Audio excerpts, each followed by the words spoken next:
Alrighty, so today we're going to actually start what we said we were going to start yesterday, which is taking up Oren's question of what makes the simchah of Purim unique, and my modified version of the question, which is how is the simchah of Purim different than the simchah of other simchah occasions, right? So like Yom Tov and etc. Okay, so we're going to start. So I actually asked this question to my Chumash last night. This is a trivia question, Rambam trivia. Okay, where is the first place that the Rambam discusses Purim or the Megilah? Say again. So Zmnim is the main place. That's where you would guess, right? Who's got? You can grab one of these for yourself if you want. Yeah. So that is not the first place. He mentions it earlier, and it's a hidden source. Yosef, do you know? Question is, where's the first place? Sorry, let me clarify. First place in the Mishnah Torah, the earliest place where he mentions the Megilah or Purim, and it's not in Hilchos Purim. Hilchos Megilah, I mean. Yeah. Rabbinic genealogy. You're actually closest. Where's it talking about rabbinic genealogy? Like it's in his Hakdama. Yeah, Hakdama. Okay, but that's not the context. So in the Hakdama, okay, which you know what? I'll tell you. I'll use this so I can tell you the page. In the Hakdama. So just in case you don't know your way in the introduction, in case you don't know your way around the introduction, there are basically 4 parts of the introduction. So look at page 3 in the one volume. Okay, so there's the general introduction, which is on page 3. Okay, that's where the Rambam explains the whole history of Torah Peh and then why he wrote the Mishnah Torah. Okay, then on page 6 is what's called the Minion HaMitzvos. Okay. You see where we are? Not really. You see the page numbers? Huh? You see the page numbers, right? Yeah, but actually 3, it's already like way past 3 would be like No, like the actual number 3. like in English. Yes, like in English. Oh, okay. Yeah, okay. That what you're looking at is the publisher's introduction. Yes. Okay, yeah. So this is the Rambam's introduction, I see. is 3. Okay. Then on page 6 is where he starts the Minyan HaMitzvos, where he lists all 613 mitzvos in the same order that he does in the Sefer HaMitzvos. Okay. And then sandwiched, so that is, so section 2 is the Mitzvah Saseh, then on page 12 is the Mitzvah Lo Saseh, okay?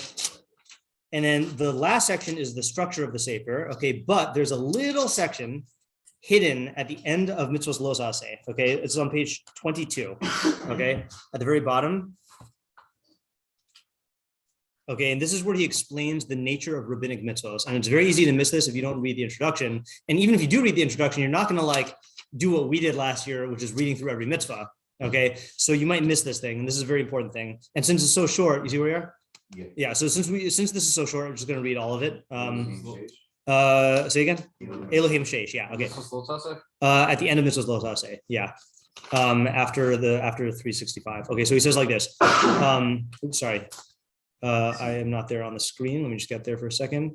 So this is after listing all of them. He says, Elu Haim Sheish Me'os Ushlosh Esrei Mitzvos Shnemer Lo LeMoshe B'Sinai. These are the 613 mitzvos that were said to Moshe at Sinai. Hain V'Klal Losein U'Pratosein V'Diktukehem. They and their general principles, their particulars, and their nuances, the details. V'Chol Osan HaKlalos V'Pratos V'Diktukein, and all of these general principles, specific principles, and details. V'Habiurin Shal Kol Mitzvah Mitzvah, and the explanations of each and every mitzvah. He Torah Sheba'al Peh. That is Torah Sheba'al Peh. Shekiblu based in Mipi based in, that was received based in going back to based in. Okay. He. What does it say? He. Why does it say he? It. It is. In this case. I guess it means collectively. Like all these things collectively are Torah Sheba'al Peh, since Torah is feminine, then says he. Okay. Yeah. V'yesh mitzvos acheros shnischadshu after Matan Torah. There are other mitzvos that were invented after Matan Torah. Okay. V'kavu osan neviim v'chachamim, and they were established by prophets and sages. Upashtu b'chol Yisrael, and they were. It's funny. Never thought this before, but when I read it this time, I was like, "Oh, that's the language Kosiyahu speaks." I was gonna say. I know. I was like, "Yeah." I've only heard that. I only thought that because we were here, I guess. So Pashtu, they were spread b'chol Yisrael, throughout all of Israel. Okay. Kagon Mikra Megilah, like Mikra Megilah, the reading of Megilah, Mener Hanukkah, Hanukkah candle, B'tanyas Tishbav and Tishbav, fast of Tishbav, V'yadayim and Netilas Yadayim, Be'eruvin and Eruvin. And each of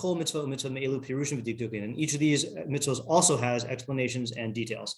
Everything will be explained in this compilation. Okay, so since this is the first time he mentions rabbinic mitzvahs, he has to raise the obvious question: What gives the chachamim the right to do this, right? So he says in Gimel, is this the same? Yeah, kol elu mitzvos shinschashu, all of these mitzvos that were innovated, chayavim anu l'kavlam u'shamram, we are obligated to keep them and to accept them and to keep them. Shnemar, as it says, lo sasur mikol davar, you shall not deviate from anything that they tell you right or left. Ve'inam tosefes al mitzvos Torah, they are not additions to the mitzvos of the Torah. So then he asks the obvious question, Va'al ma hisir Torah lo tosif lo tigra, what does the Torah mean when it warns against adding or detracting from the Torah, right? It's asr, it should be asr. So the answer, shelo yihye navi rashai l'chadesh davar, no navi is permitted to innovate something. And here's the key part, vilomar, and to say, shakadosh baruch hu tzivahu b'mitzvah zeh, l'hosifa l'mitzvah Torah, and to say that God authorized adding this mitzvah to the mitzvahs of the Torah, o l'chaser achas me'elu shesh me'os u'shlosh esrei mitzvos, or to say, or to take away one of the mitzvahs and say that God, that, you know, this is God's will, right? Aval, rather, im hosifu based in im navi shiye be'ozo azman, mitzvah derech takana, or derech hora, or derech gzera. Rather, if the based in with the navi who's in that time sees fit to add by way of enactment or like hora shah, like a temporary measure, or a gzera, or a decree, ein zo tosefes, that does not constitute an addition to Torah. Shari lo amru shakadosh baruch hu tziva la'asos eruv or likros Megilah b'onasa, because they don't say that God commanded us to make an eruv or to read Megilah in its time. V'ilu amru kain, if they said this, hayim mosifin ala Torah, then that would be adding to Torah. So unlike, there's machlokes about like how you violate bal tosif and bal tigra of adding and subtracting from Torah. For example, if you look at Rashi on the Chumash, Rashi says adding to Torah means like adding a compartment to tefillin. Basically, he just goes with what the Gemara specifically says. Right, like adding a compartment to tefillin, or adding a bracha to Birkas Kohanim, or adding like, you know, a fifth tzitzis, you know, something like that. Rambam holds that it is only an isser for based in to add a mitzvah and then to claim that God is the one who said it. Okay, so he holds it's a mitzvah on based in. But as far as the practical like effect is the same, right? Like you still have, it's like you're just calling it something different. You're not calling it right. You mean the practical effect of making a new mitzvah? Yeah, I mean, practically speaking, if you violate a d'Rabbanan, you're also violating the d'oraisa that commands us to listen to the chachamim and to not deviate from them. Right. But it's not the, what do you call? It is not equivalent to d'oraisa in other ways. For example, we have principles of like safek d'Rabbanan lahakel. You know, if you're in doubt about whether to violate a Rabbanan, then you go leniently, but safek d'oraisa l'chumra, or like, you know, the Chachamim were not machmir on d'Rabbanans, but in a makom hefsed mamon, like, you know, if there's gonna be a monetary loss. So there are differences, but in terms of the fact that you have to keep it, like those differences, then it's the same. Like, couldn't they always just say, oh, those differences don't exist anymore? Yeah, they could if they want to, yeah. Yeah. Meaning the rabbis are the ones who set up those differences. Is that what's different? Yeah. Oh, meaning that they give those different consequences for their enactment. Right. But they could have not. They could have not done that. Yeah, correct. I guess I think like it's some important Torah joke. Okay. So now here's the whole reason why we're reading this. Okay. So he says, Ella, rather, so they don't say that God commanded. Ella kach anonim, this is what we say. Okay. So this is where the Rambam, as an example of what the Rabbanan do, fully explains the theme of Purim. Okay, he says, or we say, Shahanavim in Beistin, that the Navim with Beistin, Tiknu v'tzivu, they enacted and commanded Likros HaMegilah b'onasa, to read the Megilah in its time. Okay, now he's going to list, depending on how you count this. Okay, I'm going to count it my way. 1, Kadei lahazkir shvacho shel kadosh baruch hu u'teshuas sha'asa lanu, to recall the praises of God and the salvations that He did for us. 2, v'haya karuv l'shava'inu kadei levarcho u'lahalalo, or maybe this is part of 1, and to mention the fact that God was close to us when we called to Him in order to bless Him and praise Him. U'kadei lahodia l'doros habayim, and to make known to future generations she'emes ma shehivtichanu b'Torah, that it is true what the Torah promised us when it said, "Umi goy gadol asher lo elokim krovim elav, kadosh elokim v'chol kareinu elav." Who is a great nation that has God who's close to it whenever we call out to Him? Let me finish the sentence. Then it was v'al derech zo, and in this manner, he kol mitzvah shimi divrei sofrim. That's how every mitzvah midrabanan works. Bein aseh bein lo aseh, whether positive or negative, meaning that they are like amplifying what the Torah institution said to do, but they're not claiming that God said it. Yeah, Mati?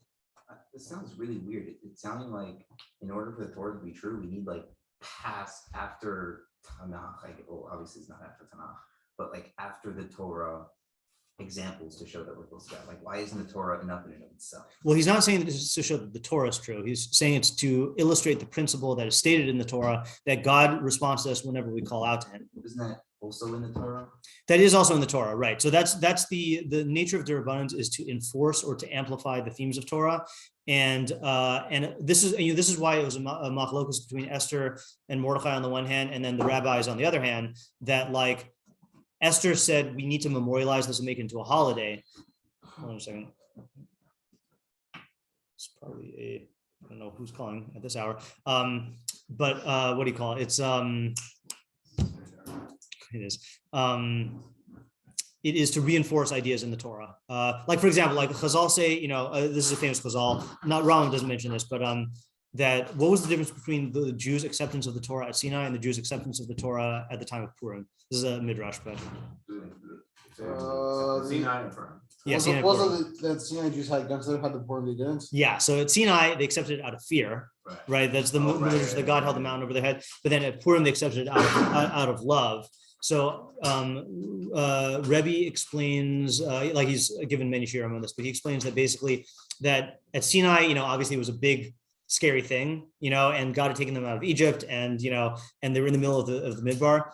But with at Purim, they saw the philosophy of Torah in action. They saw the dedication to God exhibited in Mordechai, and then they saw the chachma of the Torah exhibited in Esther, and then they saw that what you can do through tshuva and tefillah is take a situation of certain destruction, and then God will reverse it and save you. So then at that point, they embraced the Torah out of love, saying, "Oh, this is what we get from Torah."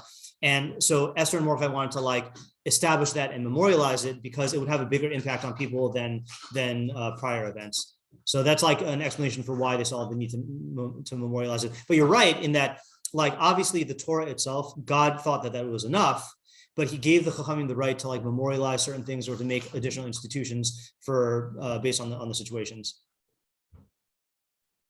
That's what reinforcements are, right? A reinforcement is you could say, for example, why is it that we need Isurim D'Rabbanan to protect Malacha on Shabbos? Isn't the Torah enough? The answer is evidently not. If people don't treat the Torah Isurim carefully, then you need to reinforce it with additional rabbinic safeguards. So doesn't reflect an imperfection in Torah, but you're meeting the needs of the people at the time. Yeah. Right. So it's not even just a reinforcement. It's almost like this could have really played out a different way. I mean, like some people say from the Holocaust or whatever. Right. Oh, chosen people, chosen for what? To be so basically they see it as a burden, a horrible thing that we're stuck with this. Right. And that could have been one way that they could have looked at right. it. And instead their mindset was changed to see, no, wow, we no longer see it. Maybe they even already were to a certain degree, even before this horrible thing happened.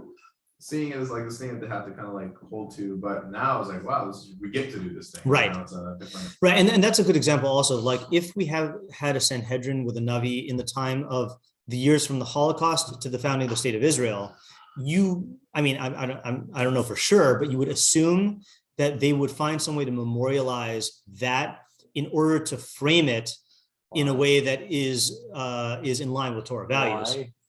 Because it's the first time we returned to Israel in 2,000 years. Talking about the Holocaust. No. Well, we'll probably do the Holocaust also.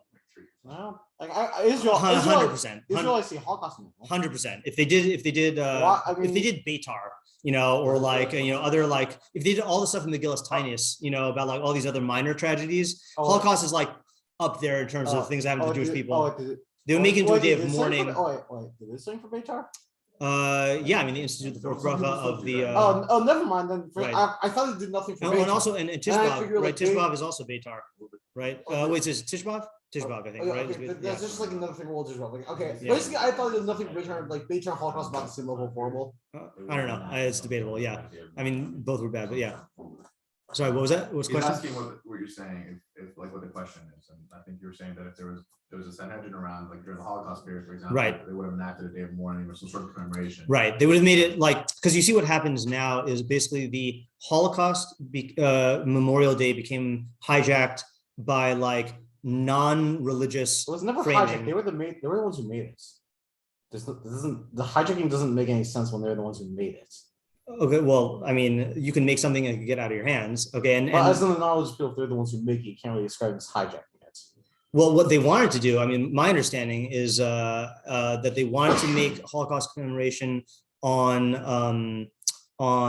what was it? It was on either, I think it was, they wanted to make it on, hold on a second. This is in the Wikipedia I article. thought we even do have like a day of like mourning for like Holocaust stuff. Maybe not as officially, but it's like sort of a. Yeah, hold on just 1 second. I'm just Holocaust Memorial Day. Just included in like.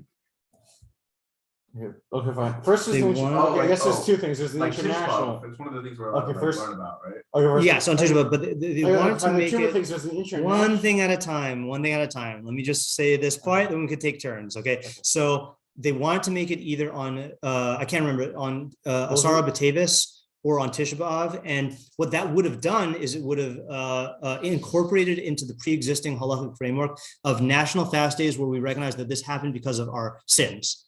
Right, and make into a day of tshuva and fasting. And what happened was there was opposition that they didn't want to do it and incorporate it into a religious day. So they made a secular Holocaust Memorial Day. And the same thing happened with Israel Independence Day, is that it became, I mean, from what I understand, there are a lot of secular Jews in Israel who don't celebrate it in anything having to do with like thanking God. You know, it becomes like a nationalist thing. And my point was that if you had a Sanhedrin with Nevi'im, and these were major events that happened that affected the trajectory of the Jewish people, I don't have any doubt that they would have found some way to like harness this within the framework of Torah. Okay, fine. Yeah. I guess my initial thing was I thought they did nothing for Beitar. So I thought Beitar was this massacre. Basically, Bar Kokhba revolt, like half the Jews of the world died.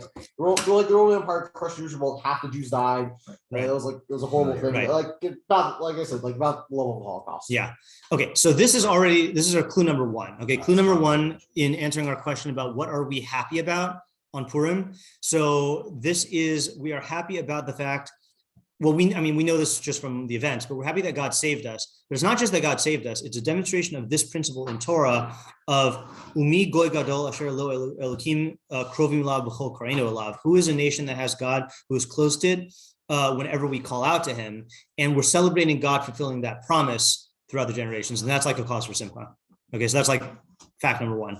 Meaning, when He celebrates that, when he keeps that promise, it has to obviously take new forms because there's new periods. Right. And so like that by Him fulfilling His promises in different periods, it also means you have to have an ability to commemorate new things, or to have a flexibility that the Rabbanim would have. Yeah. To enact things. Exactly. Yeah. And that's by design that God wants the Rabbanim to make these types of things. Right. The living Torah and the living Torah. Exactly. Yeah. And we would be doing this up through today if we hadn't messed up and gotten the Beis Mikdash destroyed in the Sanhedrin exile. It was more functional, more unified. Yeah, right.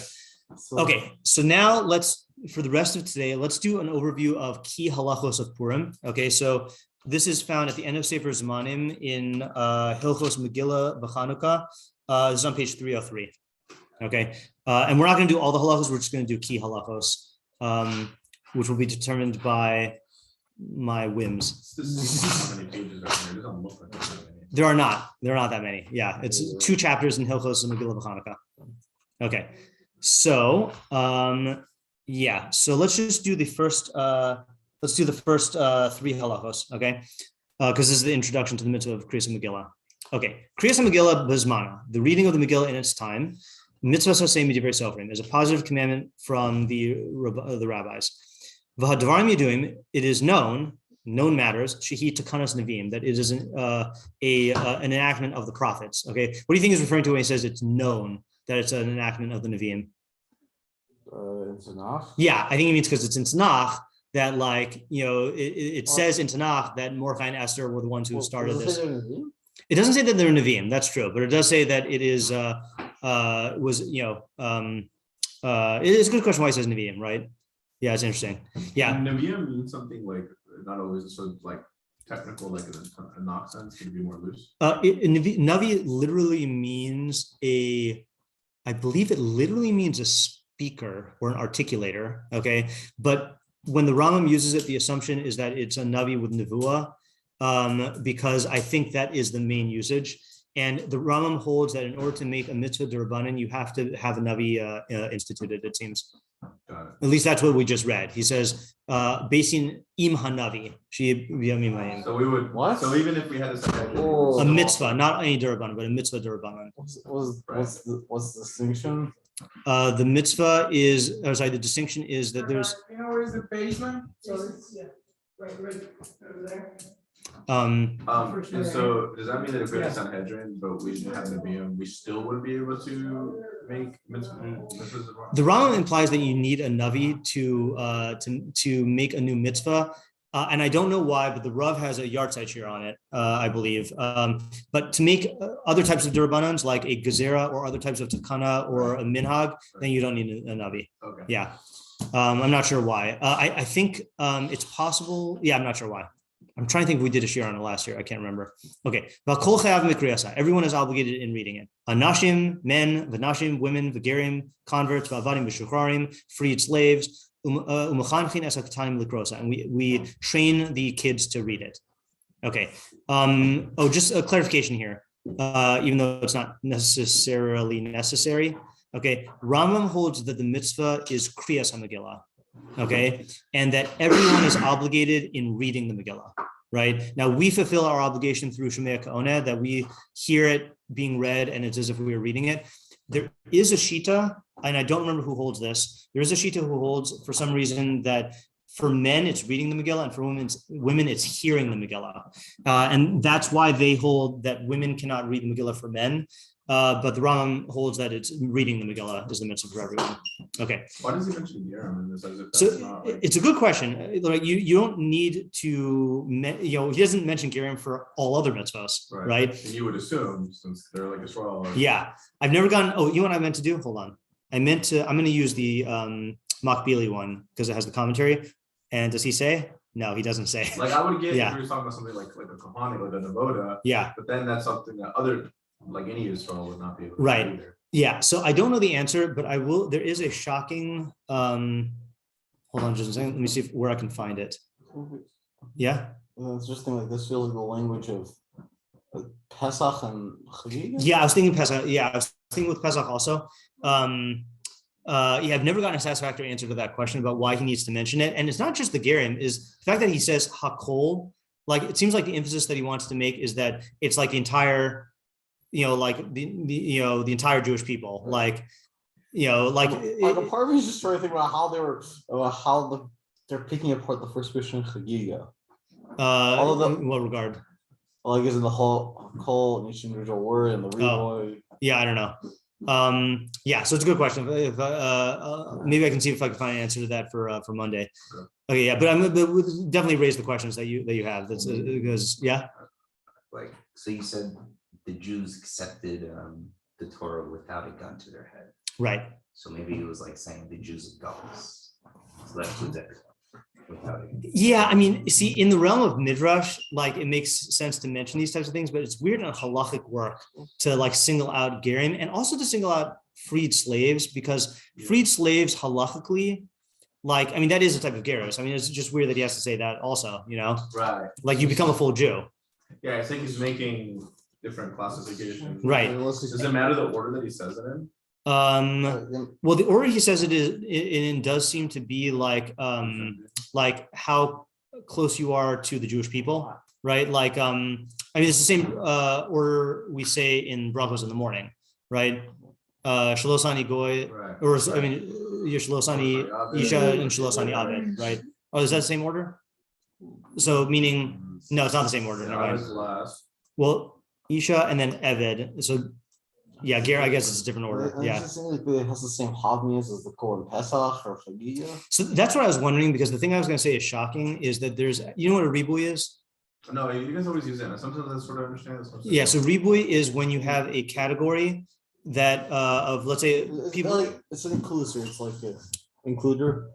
Yeah, let's say you have a category that is that the mitzvah is for this group of people, and then a ribuy will include someone who's not in that category under the obligation. Okay, so let's say an example would be like, let's say like this is actually a good example where ordinarily women would not be obligated in Megilah because it's a time-bound mitzvah. Yeah. Okay, but if you actually, maybe a better example. Here's a better example. Kiddush. Okay, Kiddush on Shabbos. So ordinarily women would not be obligated because it's a time-bound mitzvah, positive mitzvah, right? But then there's a limud that says that connects Zachor and Shamor, that everyone who's chayiv in Shamor is also chayiv in Zachor, and that's a riboy for women, that since they're obligated to keep this or malacha, that includes them in. So it's an expanded definition. It's an expanded definition, yeah. So there is what was that? It's like a grandfathered in clause. It's not grandfathered in. No, grandfathered in means that the law changed, but you get to keep the old law because you were there when it was enacted. Yeah. It is a clause, though.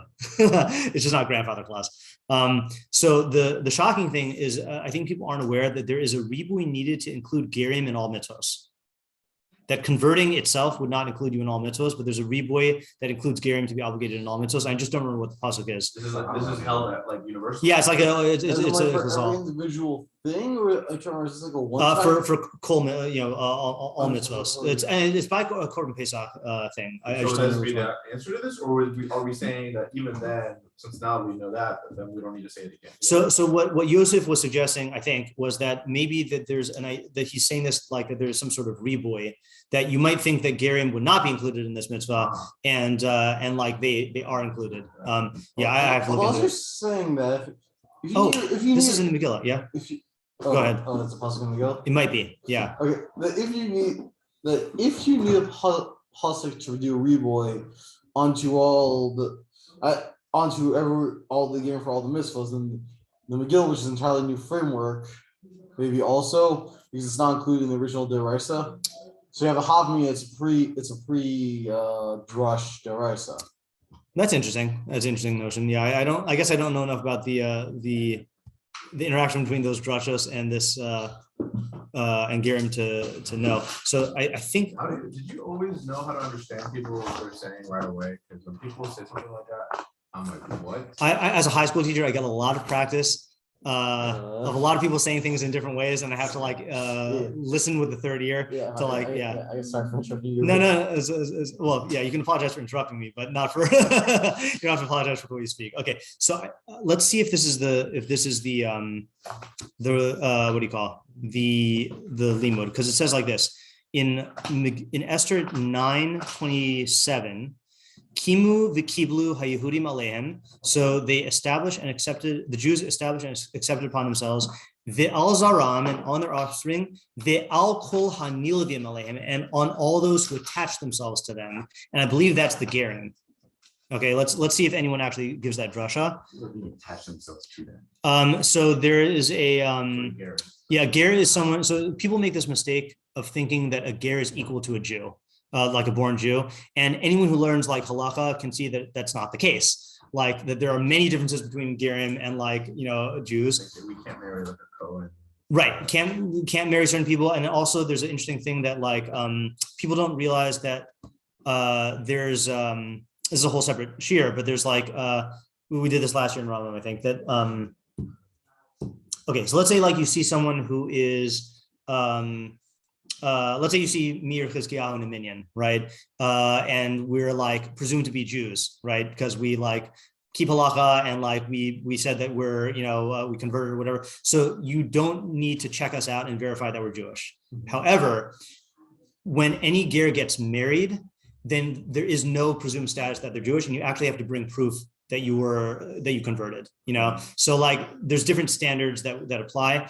So there's a shiur that the Baal Kuntras gave on this topic, and he says that the halachic identity of the Jew is a nilveh, is a someone who attached themselves to Klal Yisrael. So it's you're part of the nation, but you're part of the nation as an extension, as an attachment. So that's the phrase here, nilvin.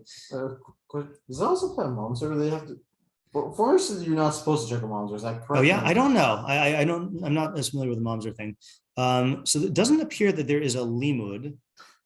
Is there a Rashi? Yeah. Have you heard the term ger toshav? Ger toshav, yeah. So ger toshav is a. Oh, look at this. Hold on a second. Hanilvim alehem Rashi gerim hasidim lis gayer. Oh, gerim that will convert in the future. That's what I was gonna say. Is Right. Like I heard. I don't know if this is the right definition of that word, but someone who learns quite a bit, he was a ger himself about this. He would tell me there's two different types of uses of the word ger, and there was one that wasn't like a converted ger, someone who like kind of lived within the people. He lived like them, but he wasn't exactly converted yet. There's two types of ger that exist. There's a ger tzedek, which is what we are, and then there's a ger toshav. Right. Ger toshav is a non-Jew who accepts upon himself the Sheva mitzvos b'nei Noach in front of Beis Din, and is permitted to then live in the land of Israel when there's a Jewish monarchy. Right. But we don't observe that anymore because why? When did that stop? That's what I'm going to check out. I know where to find it. Yeah, I don't remember though if it's dependent on the monarchy or Sanhedrin or Yovel. What's Accepting Gary Toshav. Let's see. If you want to look at it here, look in. What do you mean by Yovel? Like, how would it be dependent on the Yovel? I don't know, but my memory says maybe. I don't understand that even. Like that when the Yovel is no longer practiced, then certain things we don't do. Yeah. Yes, this is a Hilchos Malachim. So if you want to look on page 1241. So this wouldn't be an explanation then for what Rambam means, because this is after. Right. Yeah. Well, also Gary Toshav are not included in the mitzvos. Yeah. So just look at this is going to be what I just told you, but you'll see. Oh, hold on, just 1 second. Well, what is it, like Rosh Hashanah? Oh, sorry. This is the wrong source. Just 1 second. This is the wrong source. Just 1 second. I just can't concentrate at the same time. I think this is going to be. I'll tell you when for sure. It might be in Hilchos Isory Biya, but I'm not 100% sure. Surprising how much Garrett stuff comes up. Yeah. Oh, here we go. Yeah. So Isory Biya 14:7. Isory Biya in prohibited sexual relations. So this is in your edition of the Rambam. Going to be on page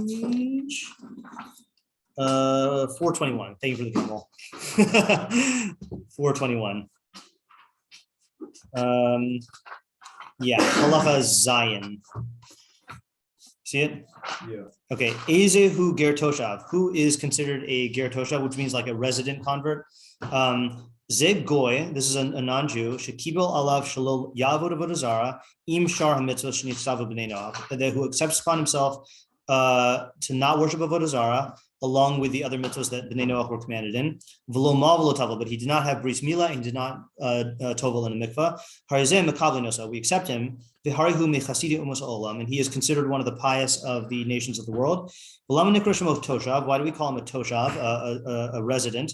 L'fi shemutar lanu lahoshivo beinenu be'eretz Yisrael k'mo shebiarnu b'hilchos avodah zara, because it is permitted. Permitted for us to allow him to dwell with us in Eretz Yisrael, because it's usher to let an Ovid avodah zara live in Israel during the time when we have the monarchy. Bam. Yeah, something was in my mind that I had to do with Yovel. We only accept Geri Toshav when the Yovel is practiced. But nowadays,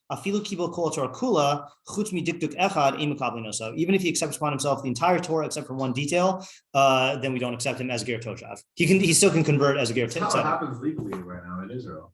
What was that? You can only make aliyah if you're either a born Jew or you converted. Mm-hmm. Not anymore. You can convert to conservative Judaism now. I didn't say only Orthodoxy. I'm just saying by their definition of like, Their definition. yeah, I'm not saying that they have the most correct definition of conversion. I'm just saying that it's legally on a basic legal framework. They follow that. Like, right. In principle. Right. Yeah. Wait, you're sure about that? Yeah. You can. Yeah. Did that change recently? No, that's been around for years. Yeah. Israel's like.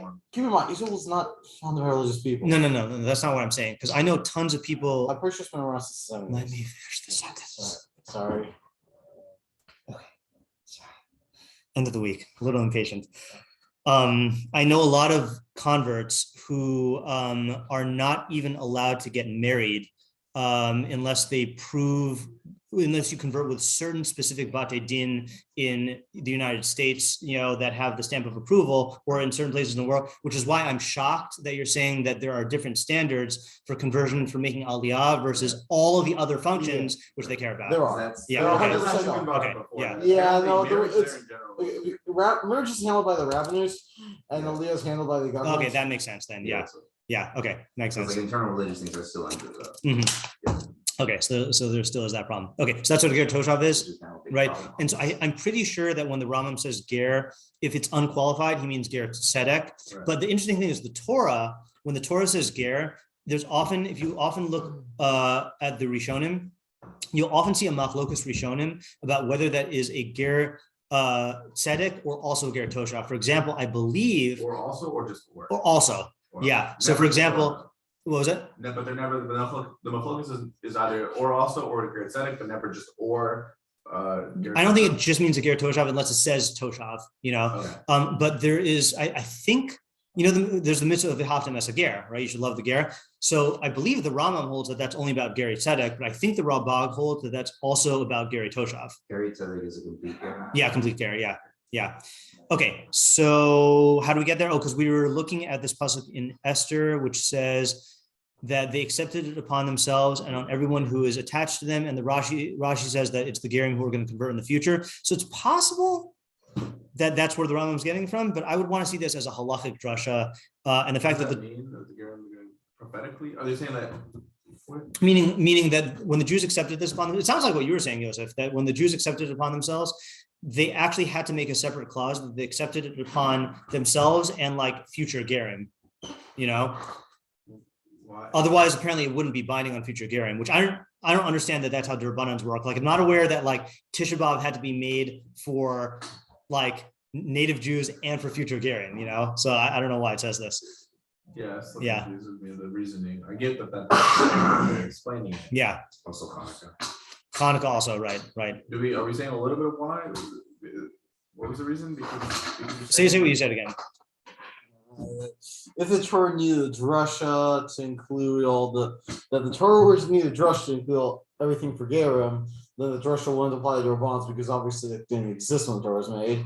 So therefore, everything afterwards I have to include that. But like you say, you also, if that's the case, you also need to include Tisha B'av. Right. and- He's saying that like since a regular mitzvah you needed a riboy to include gerim for doraisas, then maybe like there's no assumption by default that gerim would be included in derabanan mitzvos, and that's why you need this riboy here. was the assumption by default for Torah Deraisa that they wouldn't be included? That's what we're saying, and then that's what that was That they wouldn't be included in rabbinic mitzvos.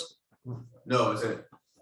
No, I guess that can't be. As in- It would have had to be. You're converting to keep the rice. Right, yeah. So, okay. Yeah. Okay. So, well, I mean, I do want to look into this because every year it bothers me. So I don't know why. Okay. And then he says, and we educate the children to read it. Okay, which is another weird thing. This is not as weird, but it's interesting that he says you have to educate the children to read it because we do chinuch on a lot of mitzvos. You know, it's just interesting that he mentions it here. And then, okay, then he says, "Vafilu kohanim ba'avodasam," even kohanim during their avoda, mevatlin avodasam ba'im lishmoa mikra Megilah. They like leave aside their avoda and come and hear the reading of the Megilah. Okay, so that's a biggie. Okay, v'chein mevatlin Talmud Torah lemikra Megilah. We also stop learning Torah in order to do Mikra Megilah. Kal v'chomer l'shar mitzvos shel Torah. All the more so for other mitzvos of the Torah. Kulan nidchim mipei Mikra Megilah. All of them are pushed aside for the reading of the Megilah. Ve'in l'cha davar shenidchem Mikra Megilah mipanav chutz mimeis she'en lo kovrim. The only thing that Mikra Megilah does not push aside is if there is a dead body that doesn't have anyone to bury it. Shehapogeabo, that the person who encounters that dead body, kovro tchila v'achkach kore. He should bury it first and then read. Yeah, and that I think has to do with the kavod habrios thing of like human dignity. Yeah. Rabbi Zimmer is actually going to do that. It's like he's gonna. That's one of the the recorders he's going to give is on the kohanim and then the voda. Interesting. When he's gonna? What did he say? Did you say Monday? I'm not. Interesting. Yeah. I thought you were saying something else. Like I thought you said he was gonna go bury him behind. Oh, well, we'll see. yeah. Okay, so let's do the next two halachos, and then we'll skip. Whether you read or whether you hear from the reader, your yotze, your obligation. That's only if you hear from someone who is obligated in reading it. Therefore, therefore, if the reader was a minor, or someone who has a mental disability that would exclude him from being obligated in reading, then if you hear from him, then you're not yotze. right? And again, generally with the shota goes by the nature of your disorder. So like, some people have a mental disability. Let's say like severely autistic person is like exempt from all mitzvos. Let's say you just have a limited mental disorder or it's for a limited time. So then you might be only partially exempt from certain things. Okay. Then he says, mitzvah likros es kula, it's mitzvah to read all of it. Mitzvah likros balayla uvayom, and it's mitzvah to read it at night and during the day. V'chol halayla kasher l'kriyas halayla, v'chol hayom kasher l'kriyas hayom. The entire night is fit for reading at night, and the entire day is fit for the reading of the day. And again, in the Gemara, it goes through all these other havaminas or different positions. Like there's, I think, a 4-way machlokes in the Gemara about how much of the Megilah do you have to read to be yotze, and we paskin all of it, but there's different, opinions as to when you start reading. The 2-day thing is what? Twice started doing it twice. So yeah, that I just read in the Rav that it used to only be a mitzvah to do it once, and then they added a night reading, I think. Yeah, because most mitzvahs on holidays you do during the day, except for Pesach, where like you do it at night.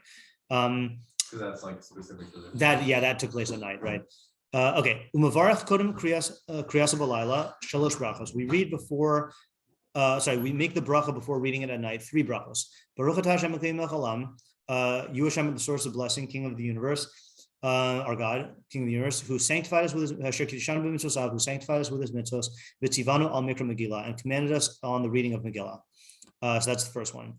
Then Baruch atah Hashem Elokeinu melech haolam. She'asa nisim la'avosinu bayamim haim bazman hazeh, who did miracles for our fathers in those days at this time. And then Baruch atah Hashem Elokeinu melech haolam, she'achiyanu v'kimanu v'higianu l'zman hazeh, who gave us life, who sustained us, and who brought us to this time. Uvayom eno chozer m'varach she'achiyanu. During the day, you don't go back and make she'achiyanu, presumably because she'achiyanu you make. Why are you making the she'achiyanu here, by the way? It's no longer new. Right, correct. So you make the one at night because it's a new mitzvah, but the daytime is no longer a new mitzvah. And I think that's why they say, I don't know if this is machlokes. I think they say that if you miss the night reading, then you would make a she'achiyanu for the day. Or if you forgot to make a she'achiyanu at night, no, that doesn't make any sense. I don't know, forget what I said. What was that? Making a she'achiyanu only at night? Yeah. No, hold on. Now you got me questioning this. Yeah. I feel like they did initial twice. Yeah, I also feel like, do we make the she'achiyanu on the mitzvos hayom? Hold on, I gotta find this out. Otherwise I'm gonna go. Well, I'm just gonna look in the art scroll. Mission Brew in the future.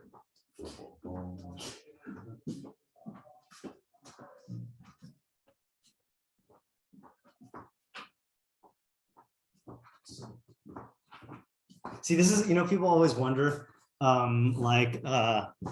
could machlokas start on something, let's say like blowing, like what you blow for shofar, like why didn't they just remember what they did last year? I feel like it's very easy to forget what you did last year. Yeah. People can't even remember what. We should do this. Oh wait, maybe this is not gonna be in here. People can't even remember how they spoke 100 years ago. I definitely don't know how to spoke 100 years ago. I don't either. That's arguably harder though, because it's hard to preserve you're talking about like pronunciation stuff. Yeah, it's harder to preserve that in writing.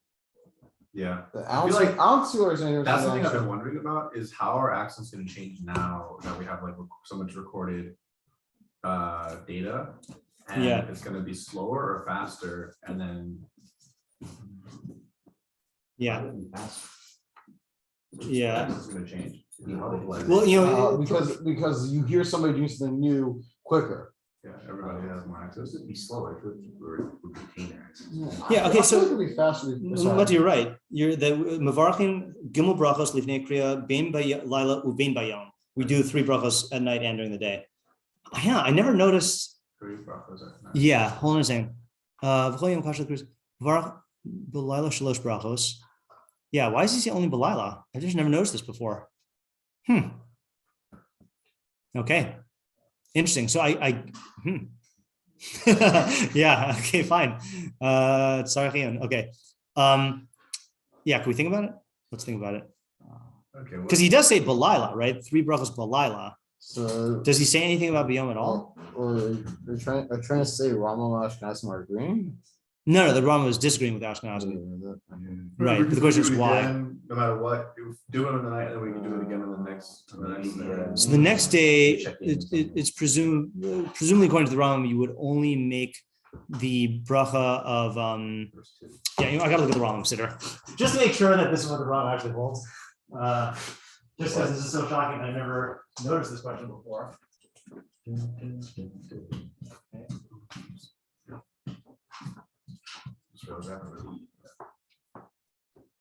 I cooked today. What do you make? I sauteed peppers, but I put cheese inside the pepper. Oh. Little pepper. Revolution. Tough, name gimel.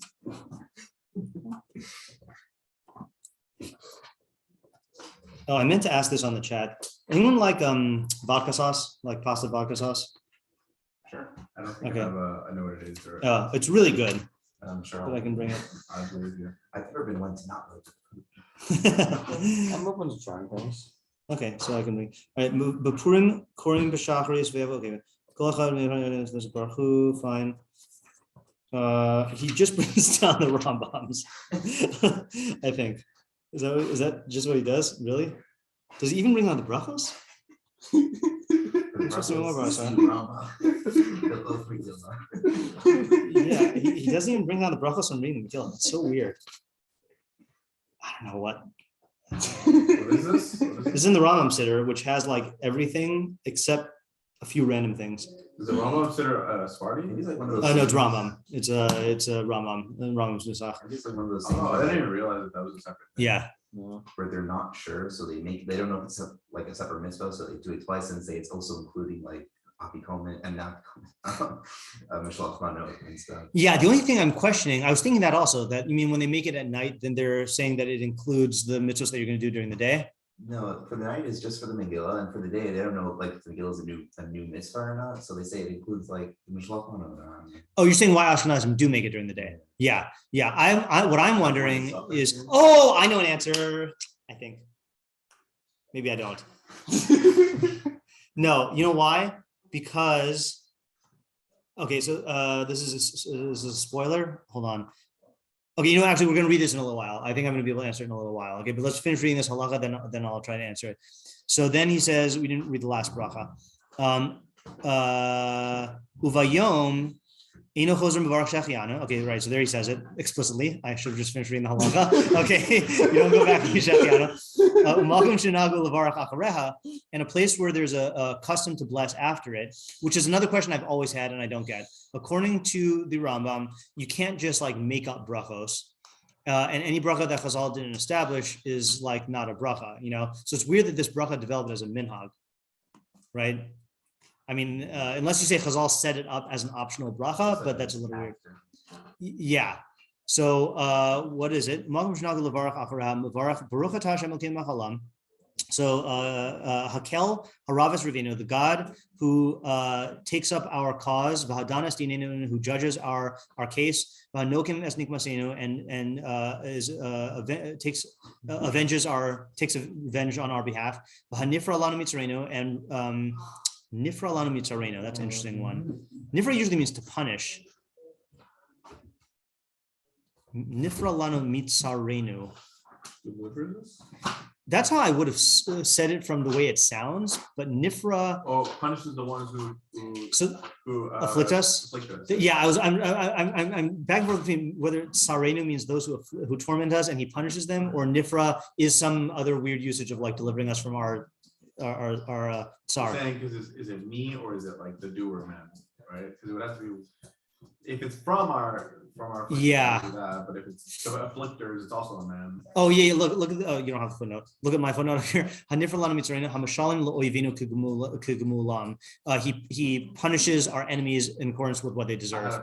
Yeah. Okay, that's good. And who pays rewards? That sounds like a repetition, and gives retribution to all of the enemies of our soul. Oh, that's why. Oh no. Yeah, see, this sounds like saving us from our oppressors. Sararehem Hakel Hamoshia. That sounds like it saves them from their distresses. Yeah, it does sound like, but then it uses the same word nifra. Oh, right. Right. So this all right. Now I gotta look at the article in English. No, this is gonna be yeah. Are you looking for the source for the layer bracha?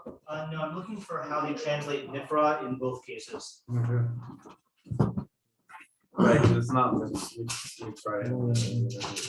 Did you find I think so. Okay, so hold on just 1 second. So after the Megilah. Okay, first this one see. has footnotes. Oh, sorry. Oh yeah. So the way they translate is like this.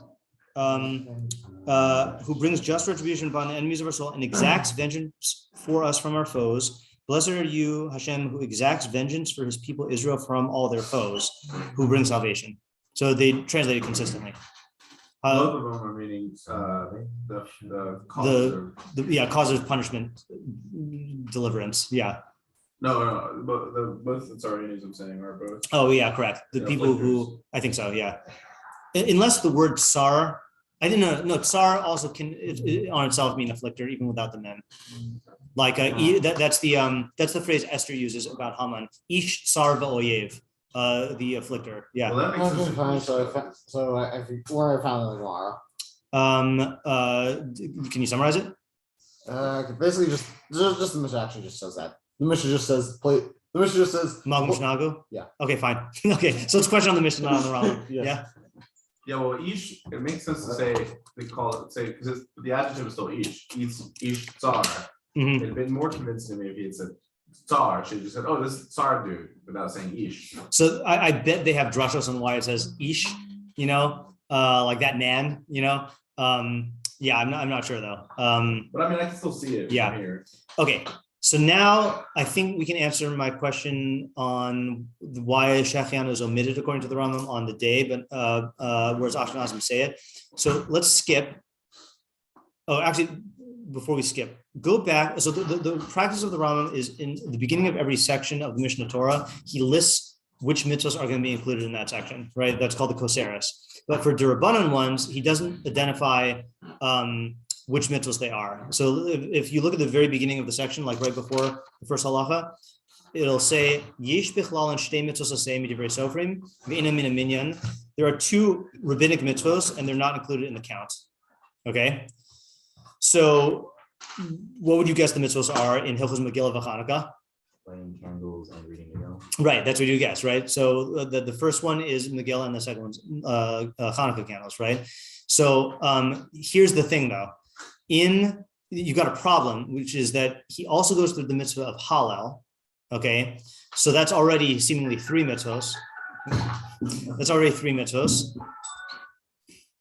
But then look at, go to the second parak, okay? And look at halacha Yud Gimel, okay? Shnei Hayamim Ha'elu, these 2 days, Shehin Arba'a Asar v'Chamisha Asar, which are the 14th and 15th of Adar, Asurim B'Sefed B'Tanis, L'chol Adam B'Chol Makom, are prohibited in eulogizing and fasting for every person in every place. Now that's another expression of, I believe, of simchah, right? That it's supposed to be days of simchah, so you can't do eulogizing because that's sad, and fasting also, so that's afflicting. Sefed is another word for hesped. Oh, it's Sefed. Okay. Yeah. I don't know why the difference is Sefed and hesped, but they're the same word. Like Fasting. eulogizing. Does that mean Eulogizing. Does the like Shiva I'm talking about? Does Shiva take a break or is it over? Oh no, Shiva you still do. But What's the difference? eulogizing is giving a speech for the dead. How is that like a separate category? Because Shiva is restrictions that you can't. Isn't like part of Shiva to like talk about the person? No. Well, thematically it is, but giving an actual like eulogy, like standing up and giving speeches at funerals and stuff, that's not part of Shiva. Like everyone gives a lot of people give a hespedim who are not in Avelos. Right. Right. So you're not allowed to do that. You're not allowed to do that on Purim. Yeah. Man, that's a tough time to have to be burying your dead. Yeah. Do you give it afterwards? You get it afterwards. Yeah. And I think you might even be allowed to do a small hesped for a Talmid Chacham because of Kavod HaTorah, even though it doesn't say that here. I think so. It's in my mind somewhere. Okay. Anyway, Bain livnei krachim shehem osim b'chamisha asar bilvad, whether for the residents of walled cities who read on the 15th, bain livnei ayaros, whether for the members of the regular city shein osim arba asar bilvad, who only celebrate on the 14th. Ushnei hayamim asurim b'sefet v'tanis ba'adar harishon ka'adar hasheni, and it's in a year with 2 adars, it's asur in both adars. Anshe kafarim sheikdimu v'karu b'sheni u'b'chamishi hasamach lepurim. Okay, we're not getting into this year. The villagers who have to read on an earlier day, right? That's the whole thing. That there's, yeah, right. So that's like reading on the 10th, 11th, 12th, or 13th. The 11th to the 14th. It's not on the 10th. It's never on the 10th. Okay. So. I always forget. Wait, let's say. I think it could be on the 10th. The earliest day. No, I think it's no. I remember. It's pretty sure it's Dolph cannot. The 10th is. Because that would be the Thursday already. Yeah, I'm pretty sure. I'm pretty sure 10th not. Okay, it's possible. Yeah, I always forget. If the 14th is on Sunday, that means the 13th is on Saturday. That means. Yeah, Nikrapa Yidop, you bet you be $1, but Right. I think it's really not the 10th. Because then you would just be on Purim. Right. Yeah, you're right. So 11th, 12th, 13th, or 14th. Yeah. So the ones who read it early on the 11th, 12th, or 13th, what do they do? Hold on. I just lost my place. Yeah. So what do they do? In regards to state. Yeah. Mutarim b'sefet v'tanis biyom kriyasa. So they may do hesped and tanis on the day of their reading. B'asurim b'shnei hayamim ha'elu. But it's usher on those 2 days. Even though they don't read them. So you see from there that it's not dependent on the reading of the Megilah, it's dependent on the days, right? This whole thing is so weird. Yeah, it's a very weird system. Yeah. In like different days. Yeah. Okay, now here's where I think I can answer the question, okay? This next halacha, and we're going to have to stop soon. Mitzvahs yom arba asar libnei kfarim v'ayaros, yom chamisha asar libnei krachim. So the mitzvah of the day of the 14th for the villagers and the unwalled cities, and the mitzvah of the day of the 15th for the walled cities, liyosem yemei mishta v'simcha, is to be days of partying and rejoicing. Umishloach manos l'reim, and sending gifts to your friends. Umatanos la'evyonim, and gifts to the poor. Umutar b'asiyas malacha, and it is permitted to do malacha on them. V'afal pichein, and nevertheless, in roy lasos malacha, it's not proper to do malacha. Amru chachamim, the chachamim said, kol ha'osim malacha b'yom Purim eno roy siman bracha. Anyone who does malacha on the day of Purim will not see a sign of bracha. Now we're going to have to leave those for next week to analyze. But here's what I think: he's calling this the mitzvahs yom arba asar. Okay, the mitzvah of the day of the 14th and the mitzvah of the day of the 15th.